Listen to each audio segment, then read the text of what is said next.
Hello everybody, it's Lisa. How are you all? I hope everybody is well and that you've not suffered too badly from this horrible coronavirus pandemic. It has just been an absolute nightmare. Life has been incredibly busy, work has been busy, family life has been busy, and I've been meaning to do a video for so long because I've got so many new subscribers that joined me over the pandemic. And one of my videos in particular, which was a quick and easy sewing project for kids, that has just really blown up, and I've had thousands and thousands of views on that video and many comments asking for another project. So I've been meaning to do this for quite some time and trying to think of another really quick and simple sewing project for people with all abilities in relation to sewing, so beginners or people who are a wee bit more experienced. And I figured that a puff flower would be an excellent choice. So before the pandemic, I had actually made up little kits for the people at work. I was going to start a lunchtime craft class and I had made up kits, and of course the pandemic came and that never happened. But I just remembered that I already had them made up in my craft bag. So here we are. So here are some of the little puff flowers that I have made. That one's made from silk, but that was just a scrap of material. This is satin. This is some of the scrap pieces of the pram cover that I made for my wee boy. He's 11 years old now, so that's quite old. And this was just a piece of scrap fabric. So I'm going to show you how to make these today, and they are so easy. All you will need are 2 circles. Now you can cut these out from a template you print from the internet. You can tie a piece of string round a pencil and hold it in the middle, run it round a piece of paper, and you will get a circle. So very easy. You could use a plate or a glass, anything like that you can get your circle shape. The size of these circles is, this one is 5.5 inches in diameter. So 5.5 inches for this one and 4 inches for this one. But you can really use any size of circle. You could make it a wee bit smaller or larger. As you'll see, the ones that I've shown you are all different sizes. So I think this might make up quite a small one. So 2 circles, some cotton thread, a needle, and I have my needles already threaded here, some cushion stuffing or some rice or some old rags to stuff the flower. If you want to scent the puff flower, you'll need some essential oil, so I'm going to use lavender. I'm also going to add in some dried lavender, but you don't have to do that. You will need a button or a brooch to decorate the top piece. You could use some lace to make it a little bit fancier, but you don't actually need any lace at all.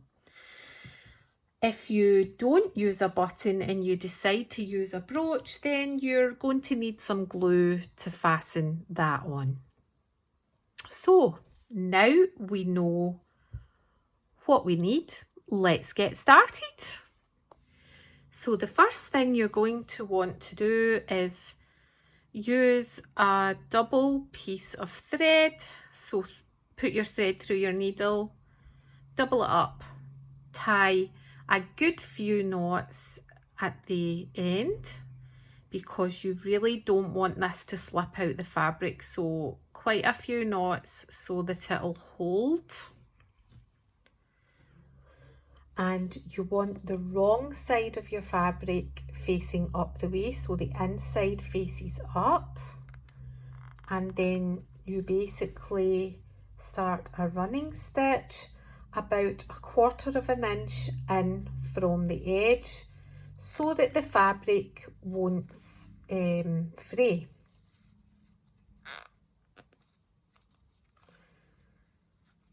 Just like that. And then work your way all around the edge. Now once you get maybe less than halfway round, start gathering in the thread, as it's much easier that way. And make sure you don't get a knot in your thread because that's going to make it even harder to gather. Almost a knot there. Oh, I've got a knot there. Need to fix that.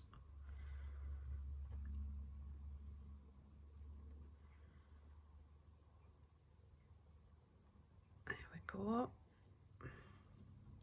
If you're worried you're going to get a knot, just put your thumb there to keep the thread nice and straight.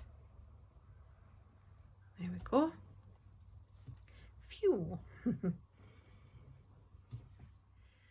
We are getting close to the end now. So just remember, if your thread is starting to knot, then just use your fingers here to stop it knotting.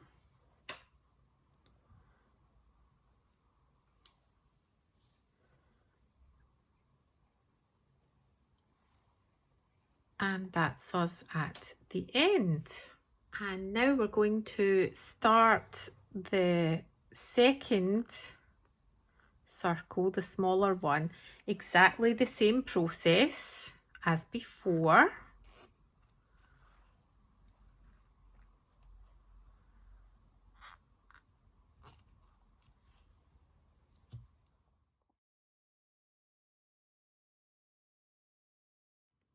Okay, so that's us done the 2 circles. I'm going to put the small one to the side, and I've used 2 needles here, but you would only need to use 1 because you could do the bigger one first.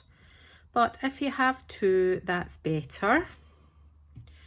And gather it up so that the right side is showing.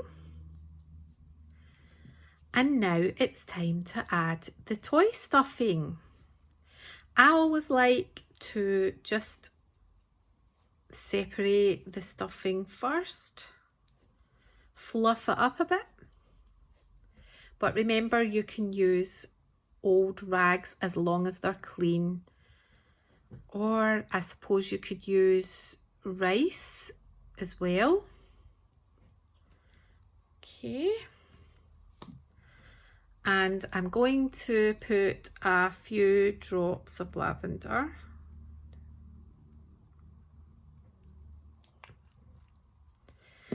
And the lavender will seep through the toy stuffing, so you want to really just see how it's gone onto the mat. So we need to be very careful because we don't want it to seep through the fabric.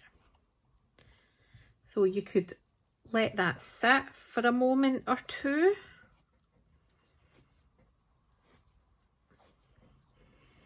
I wish you could smell how gorgeous this scent is. Lavender Rose is another lovely scent for things like this. So now we are going to place the toy stuffing inside until you're happy with it, and very, very gently pull your thread in.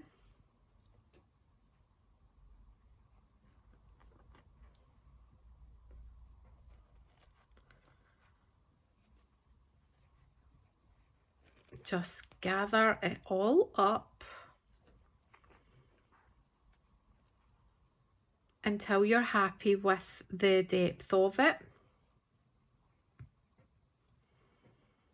Could probably get a wee bit more in there. If in doubt, add a little bit more. And that's it. So how quick was that? So that's us got the large flower made. And now what you want to do is just put a few stitches in there to secure the flower and the stuffing. And you're not going to see this, so you don't need to be too fussy, but you are going to need quite a few stitches to hold it. Just keep drawing the thread up nice and tight, and just kind of work round the way so that you're getting all round the flower secured, if you know what I mean.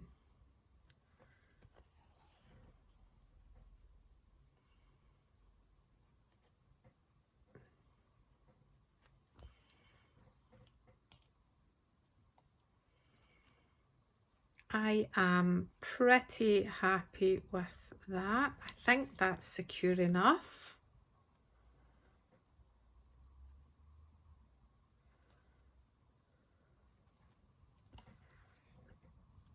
There we go.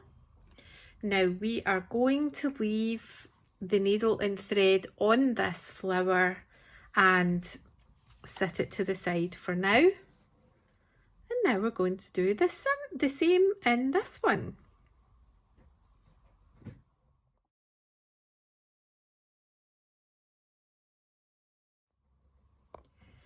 Once you're happy you've got the smaller flower secured, you would just tie a couple of knots in it to keep it secure. So pull your thread, wrap it round it twice,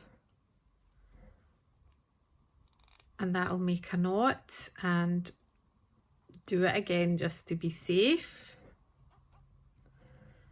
And that is very, very secure now.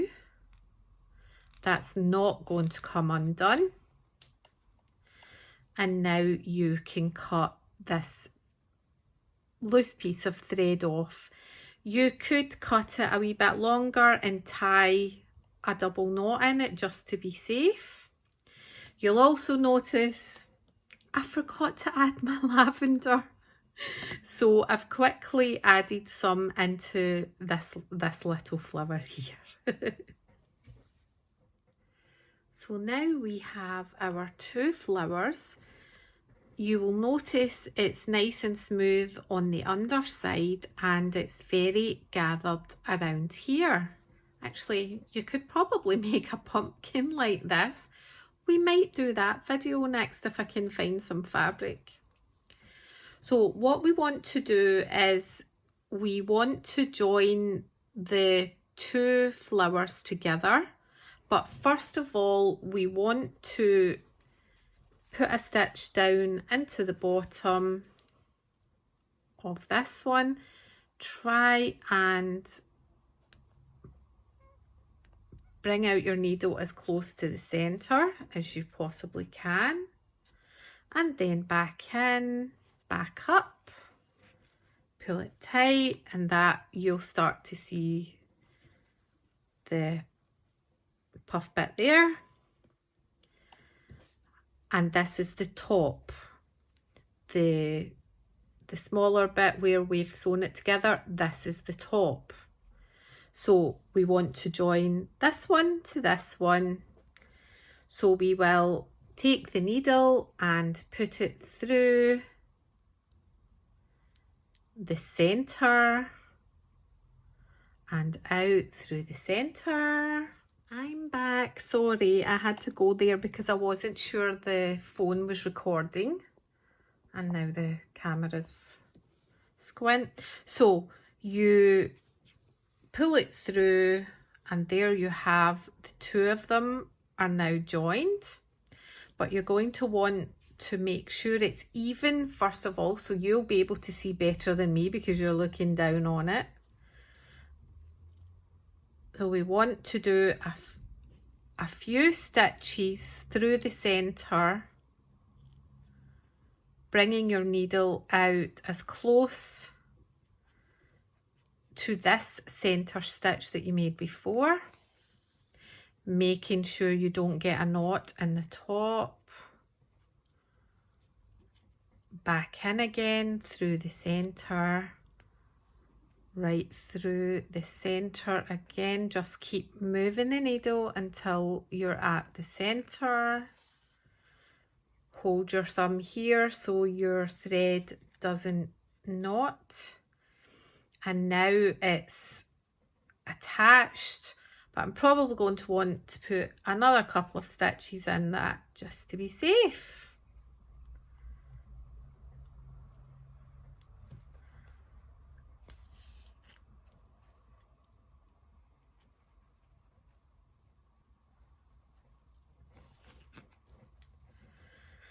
And there we go. It's now quite firmly attached through the center, out the bottom.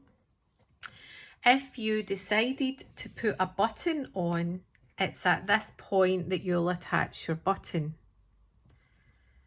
So while you've still got thread, you would just sew on the button as normal. You know, putting it through right down to the bottom.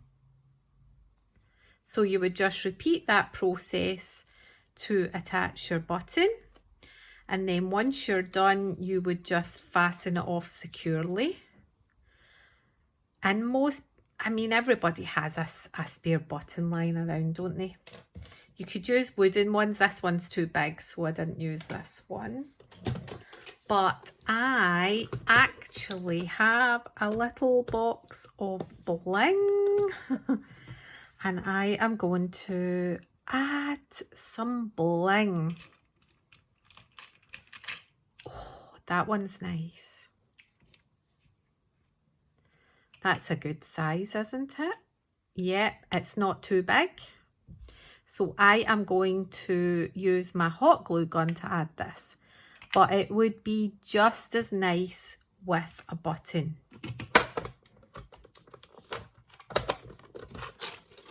You see? That looks very pretty with a wooden button. That's a wooden button. So these are all your options. So I'm going to do one last stitch before I glue this on, and then I will leave a long tail so that I can tie it in a knot. I hope you can see this okay. Tie it in a knot, make sure it's never going to come loose.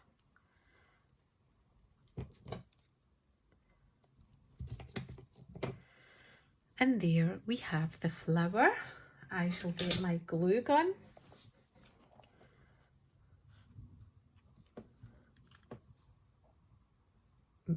Obviously being very careful. It's very hot. It's not the first time I've had glue gun blisters.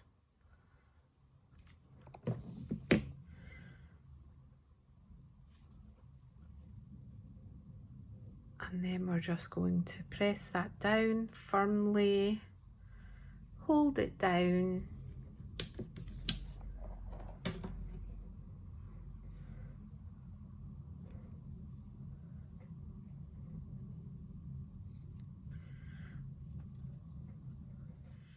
And this is it. Isn't it lovely?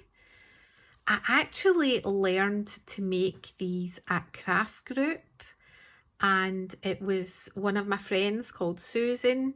She showed us how to make these, and they are just so cute. Sorry, Susan, I think I actually forgot to say at the beginning of the video, because this is about the 10th take that I've done. First time back, honestly, there's about 10 outtakes for this video that have been deleted. So what do you think? I hope you can give it a go, and I would love to hear how you get on. Please like this video, give it the thumbs up if you enjoyed it, and I look forward to hearing from you and hopefully see you all again soon. Bye.